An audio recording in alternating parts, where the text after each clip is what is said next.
This is Christine A. Smith, founder of the Pre-Act Your Age Journal and host of the Aging Better Network, a website of resources for actively retired individuals. My guest on this podcast will introduce their own product or service in just a few minutes.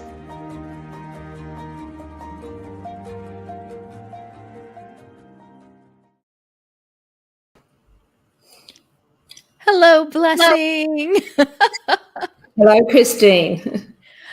Wow. Of course, I'm thinking about seasons because our daffodils just started coming up. It's as if you walk outside and there's nothing, things are pretty bleak, and then suddenly you're seeing some colors, bright colors in the fog or the rain or what have you. But you are in a different season and in a very different climate. Is that true? That's true. I'm in Australia. I'm in Brisbane in Australia, but my partner and I have just arrived back from a month in the outback of Australia. So temperatures well over 100 degrees every day, and very different landscape to no daffodils. Oh, So no. it's been wonderful. Quite an experience. Oh, I love it. So you were in the outback. You might have something to say about that later in the show. I want to jump in with just one more little comment. I put something out on LinkedIn and I know a person. We've actually spoken in the same room because he's here in Oregon. For anyone who's an audience member going, Oregon, I don't really know that part of the map as well as I don't know Australia's map very well. But we're between California and Canada. So somewhere in there. And his name is Mike Waters. Oh, yes. I know Mike well. And that was his comment. He said, I didn't know you knew Jolene. And I'm thinking, well, it's one thing to be LinkedIn, but it's another thing to be truly connected. So I don't know if that's going to work into this conversation at all, but somebody's thinking, Mike Waters in Oregon. Do I know him too? Maybe I want to be LinkedIn with him. Oh, Yes. goodness. Jolene, I have too much fun with my guests, so I'm going to get serious now. Tell me about something you have done right for a person challenged by their own aging. Well, my eldest sister, I'm one of 4 girls and I'm the youngest. And my eldest sister sadly passed away last year. She was 82. And her and her husband, my brother-in-law, have been married 62 years. So he's 92 and very active and managing very well on his own. But of course, he's very lonely. Whilst he's managing well, he struggles with the loneliness, and he does have family nearby, younger members in the family. But I really felt that what he needed was to be able to speak to people of his own age. I know this from my mum. It's lovely having family around, but when you're up there in your 80s and 90s, I think you need the company of people in your own age group. So I organised for him to join, much against his protest, to join a seniors community group that provide bus trips and social engagements. And once we got him going and there, he absolutely loves the company. He's able to sit with people from his own era that he can talk about the old days. And that sounds like such a simple thing, but it's lifted his spirit so much, being able to engage with people of his own age. So yeah, that's my latest achievement with somebody who is aging, and it's been a huge success. Oh, and that applies to every age. Somebody has a big wall in front of them and they can't see over the wall. And here you are, you are just as impacted, but not in a daily way in which he is impacted, and you're just going, I can see what's on the other side of this wall. I just give it a try. And he did. And I'm so glad that you were successful for his sake. I'm sure people listening to this will be able to empathize, but it's sometimes difficult to get people as they're aging to stepping out of their comfort zone, really, to socialize when he was not used to having to do that. So it's difficult to get them along, but it's well worth being persistent because the end result has been wonderful. I'm glad that at the end of this, we're going to have you list your connections, and they will also be in the show notes on the website, Aging Better Network. And so that people who are like, how'd you do it? What helped, I'm really glad, because some people are thinking that's exactly what I'm trying to do for someone. So the next part, I always ask my guests how they felt as they faced an aging crisis for which they were unprepared.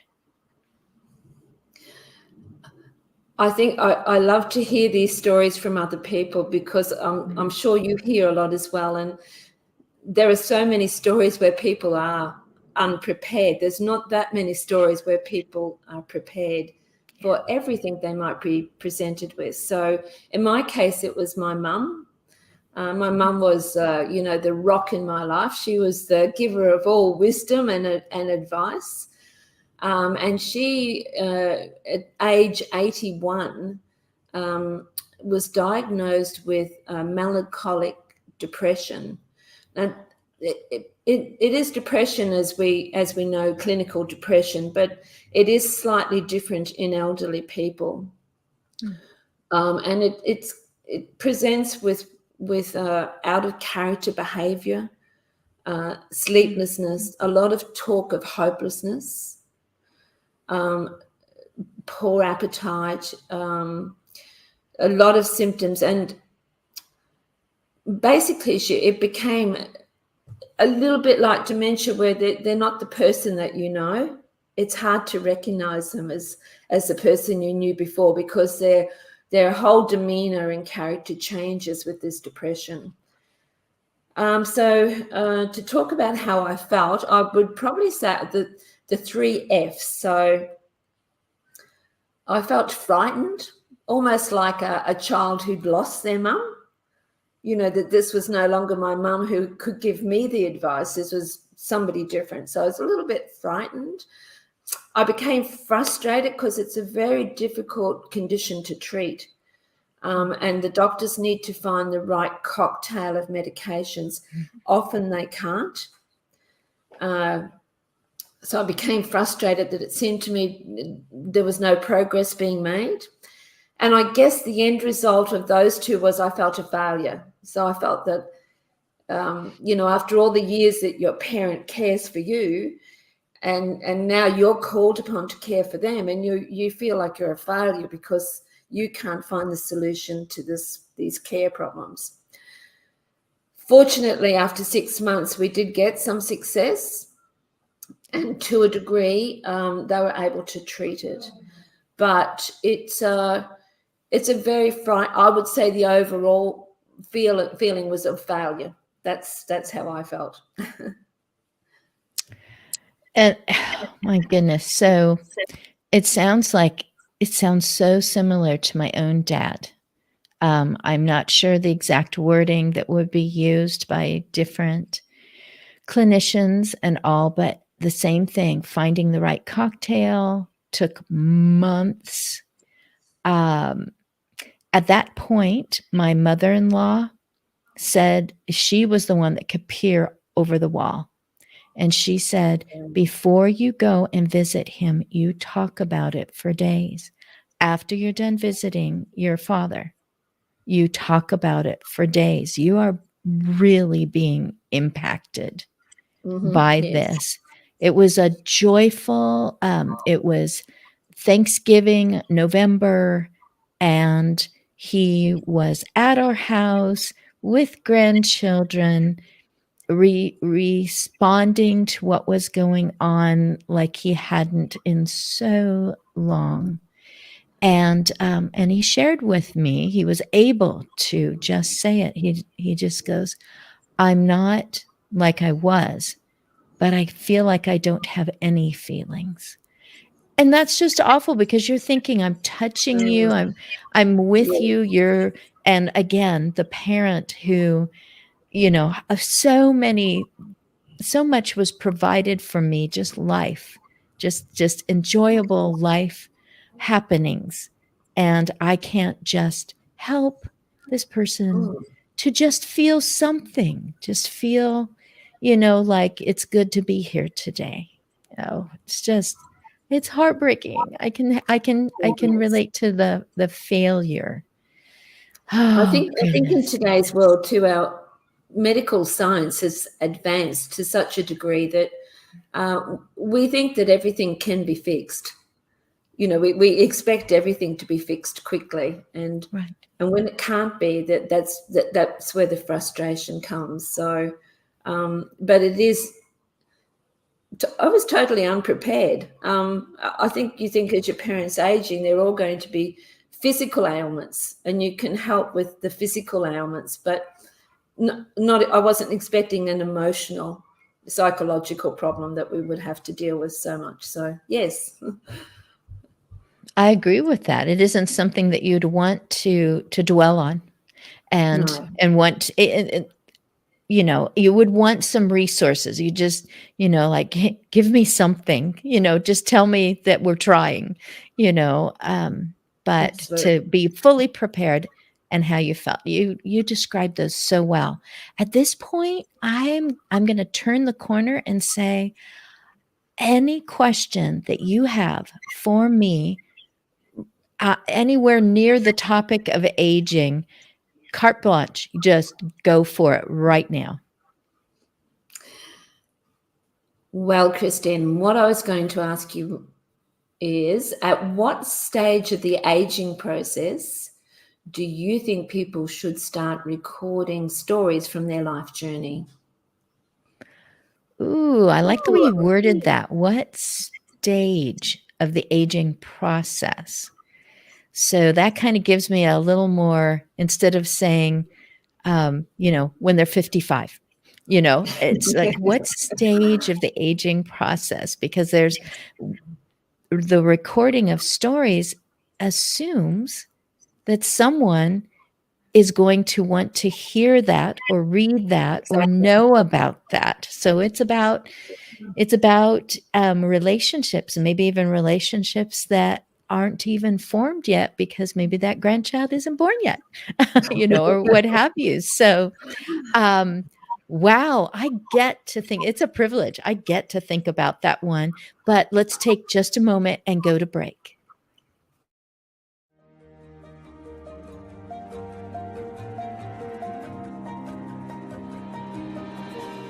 The Pre-Act Your Age Journal guides you to pre-plan for the emotional and relational impacts of growing older.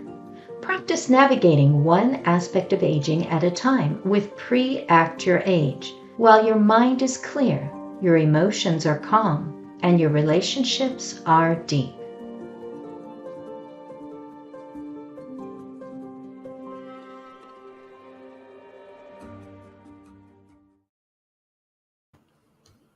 If this is the first Pre-Act Your Age podcast that someone has clicked on, they don't know, but at least to give you a tiny bit of warning, that right after the break comes the lightning round. In the lightning round, Jolene, you are projecting yourself into your own distant future. So it's very hypothetical, but these scenarios are based in lives that I've been around, that I've seen, that I've interacted with as a caregiver, and also as a person who's 62 and has been around a few blocks. So you are going to choose a number, and I'm going to read a scenario for you. So the numbers that I have left are 1 through 7. So go ahead and select. Let's try number 3. Number 3. Okay. A person who knows you interrupts an emotional discussion between you and another person. So the one that knows you very well has interrupted and says to the other person that you, Jolene, are not responsible for what you're saying because of your condition. So, who or what advocates for your right to answer and to reason for yourself?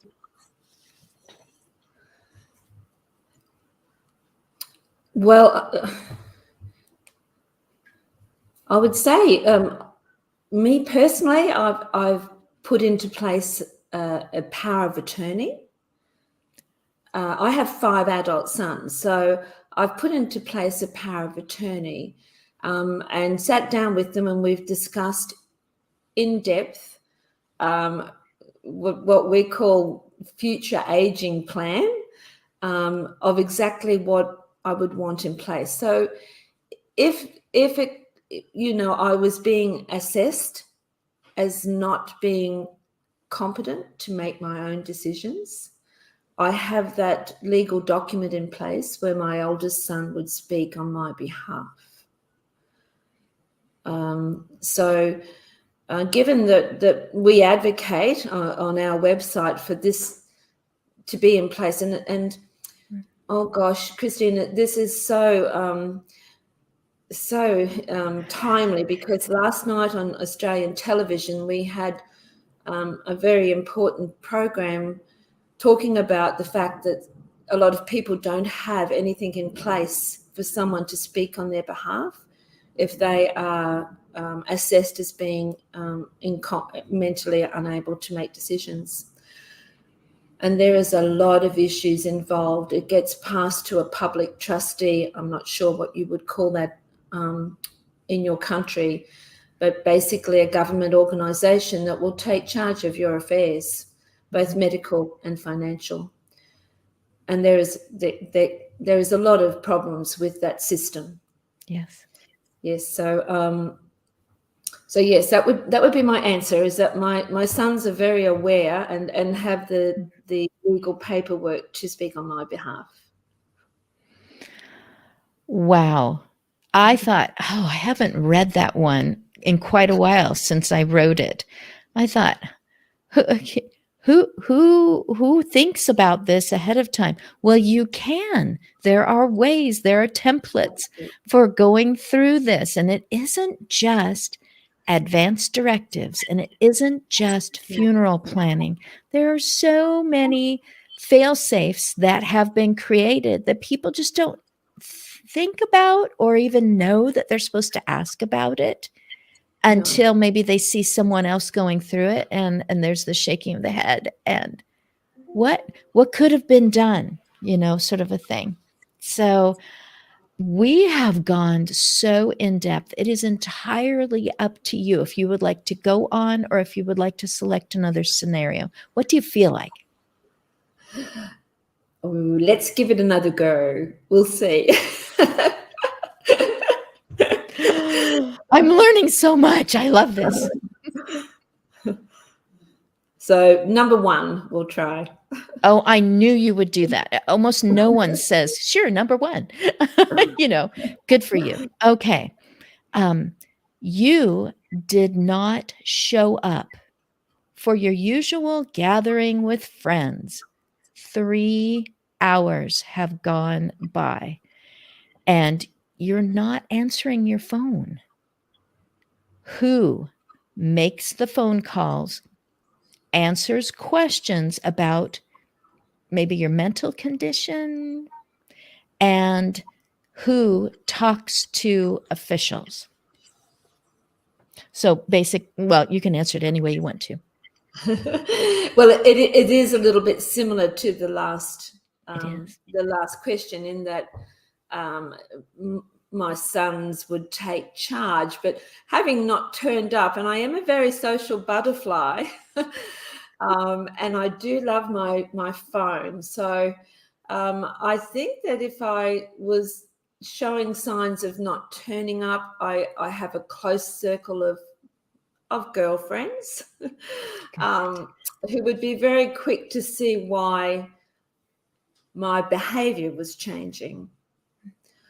I'm very fortunate in that they're also very familiar with my family and my sons. So I guess I can picture that there would be a fairly quick process of them contacting my sons to say, we think there might be a little problem happening.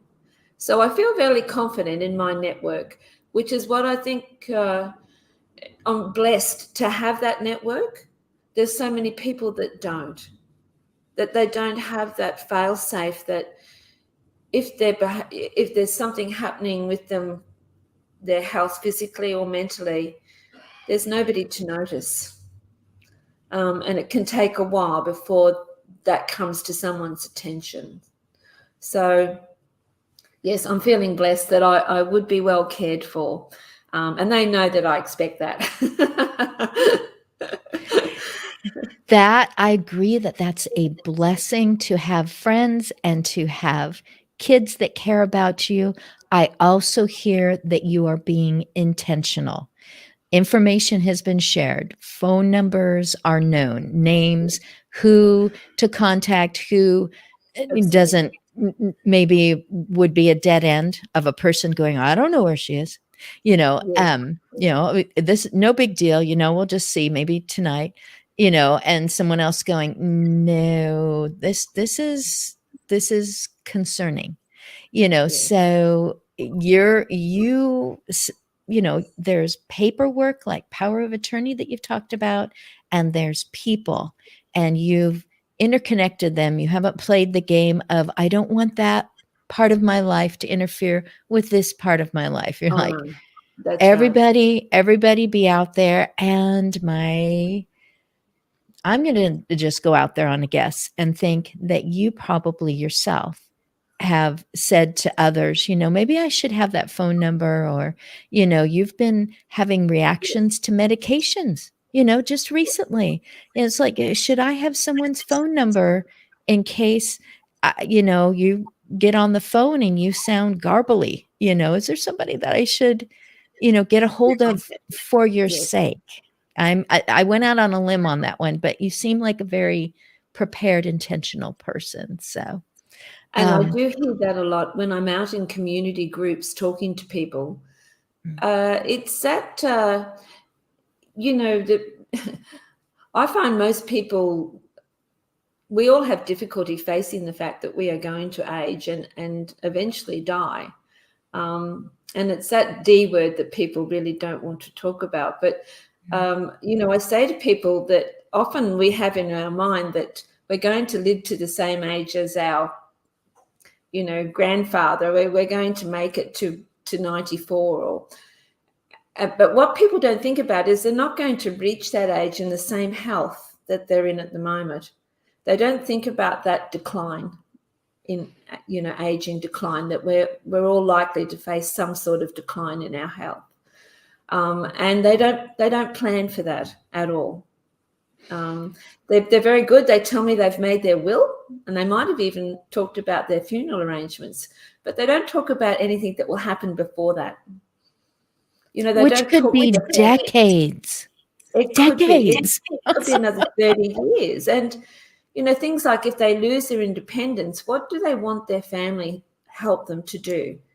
There's a lot of choices there. There's in-home care. There's downsizing and selling their property. There's moving into retirement or aged care. So, some people say, well, I'll talk about that at the time. And I'll go, at the time, both yourself and your family are going to be emotional. And you don't want to, with all the good intentions your family and friends might have, you don't want to be railroaded into a decision that really is not what you want. If you had have talked about it earlier when you were healthier and clear-minded, you would have expressed exactly what you would hope for your future if you lose your independence. So, yes, it's not all about the end. There's hopefully decades before that, but you need to talk to family and friends about that. Exactly. You deserve to hear the answer to your question. What stage of life do you begin? Help me finish the sentence, because I've been playing with the answer back here. But what stage of life do you begin to have conversations? Record your life stories, whether recording with, even just talking to your family, telling them your life stories, or even better, maybe writing them down or doing an audio or a video.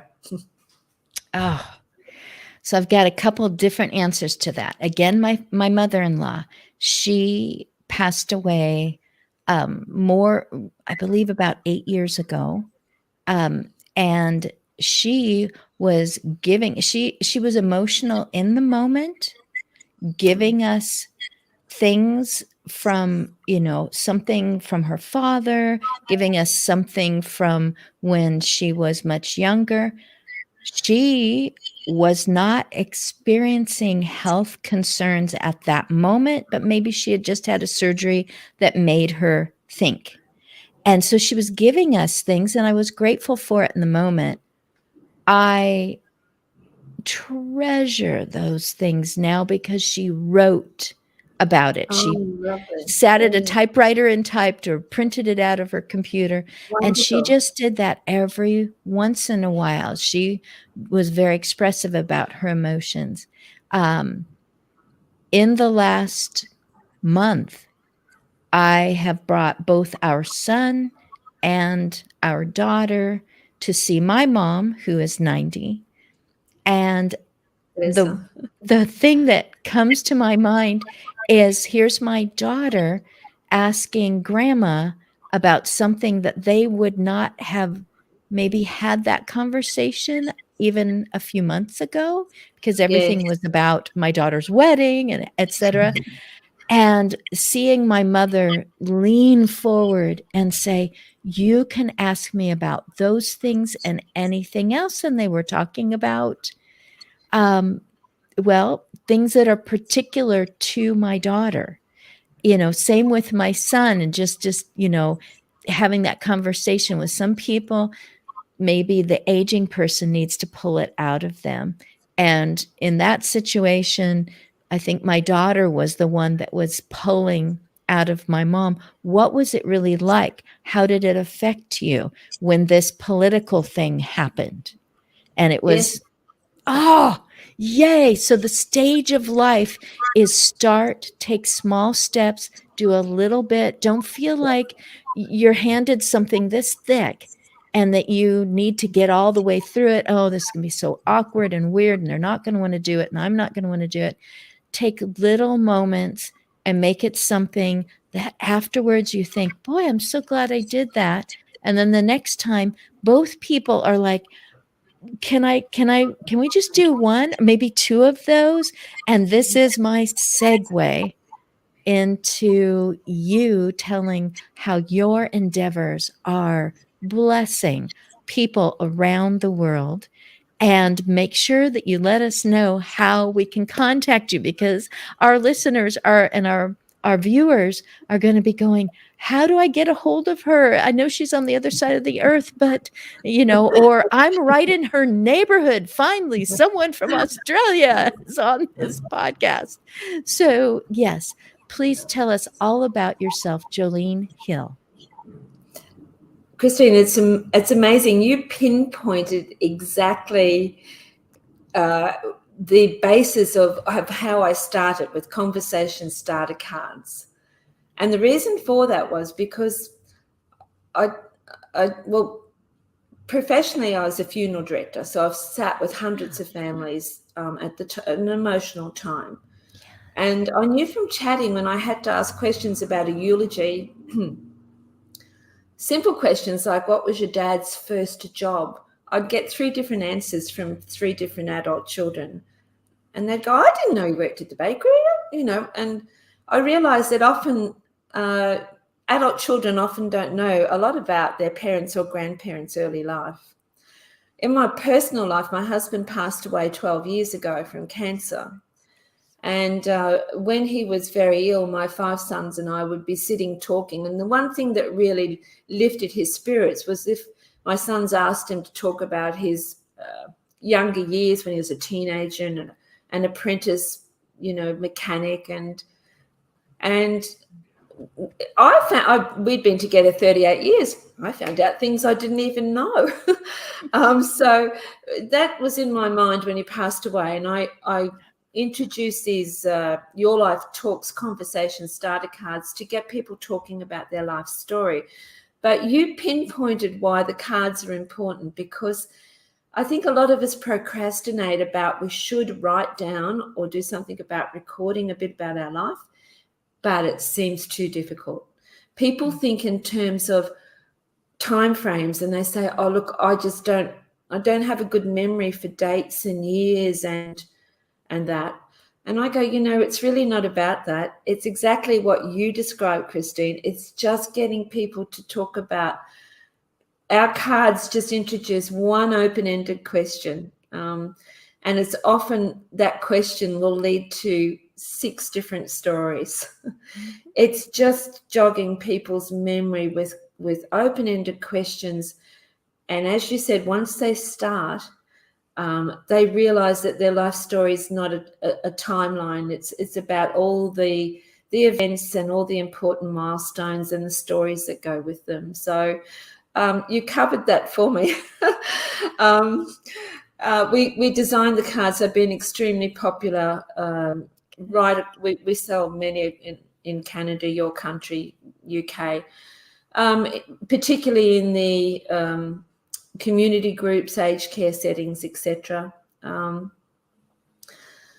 We had a lot of people asking us after a few years, why wouldn't we design an app?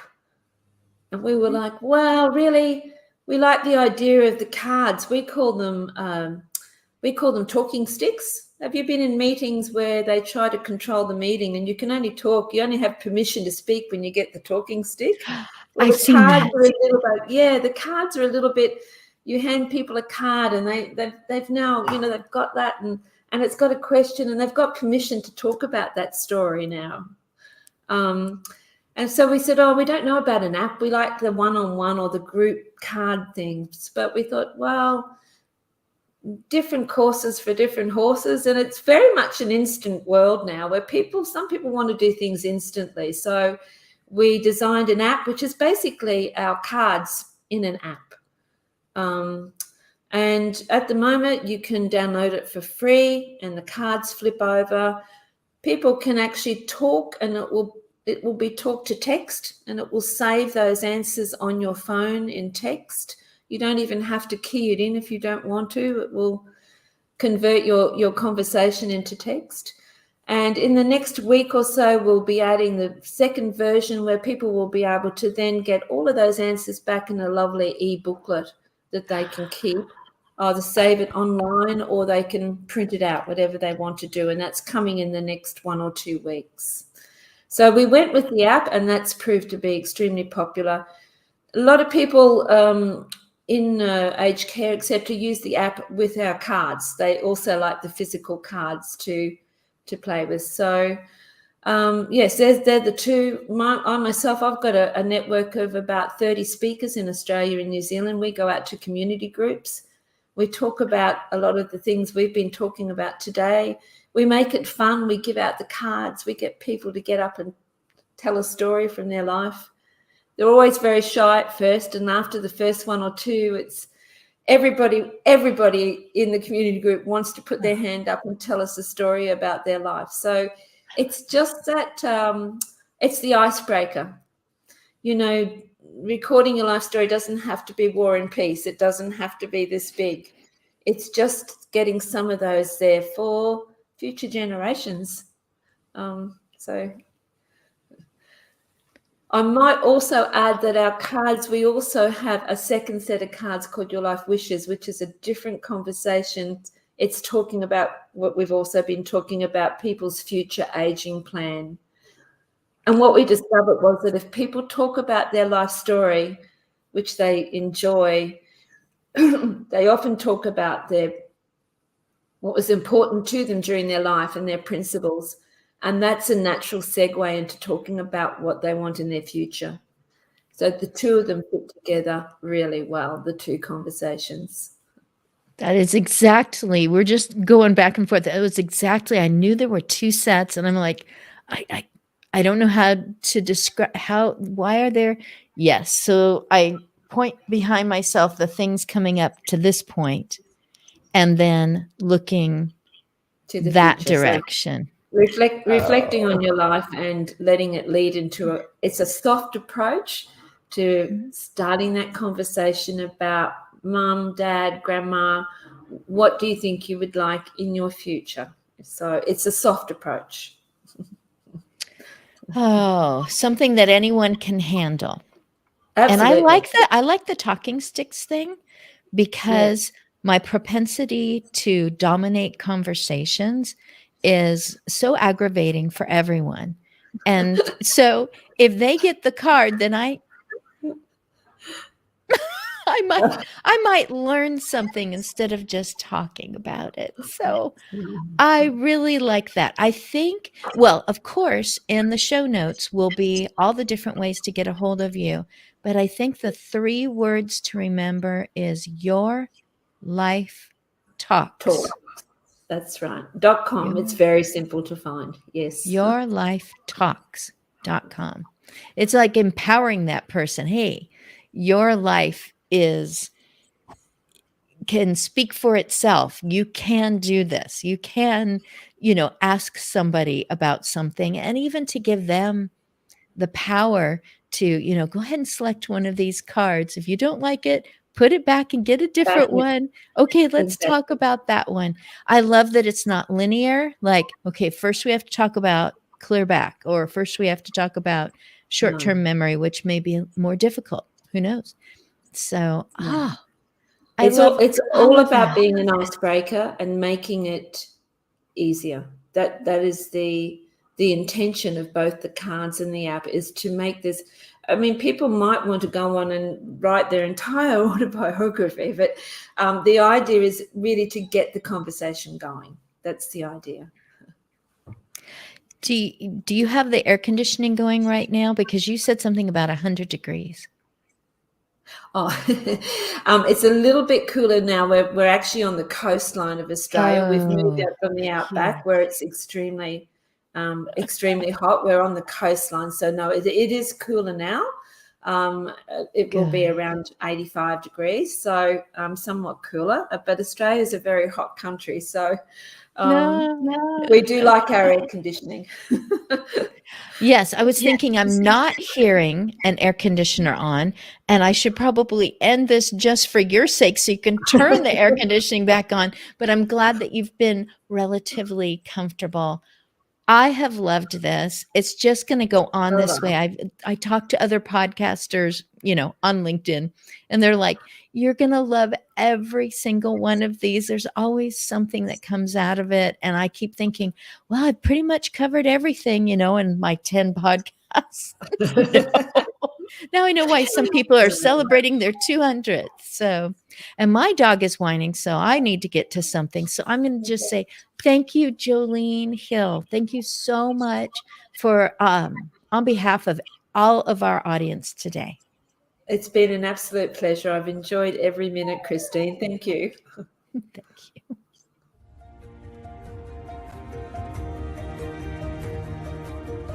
Please visit my guest.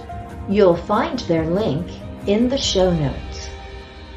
I'm glad you listened in on our conversation as we both navigated one aspect of aging at a time on this Pre-Act Your Age podcast.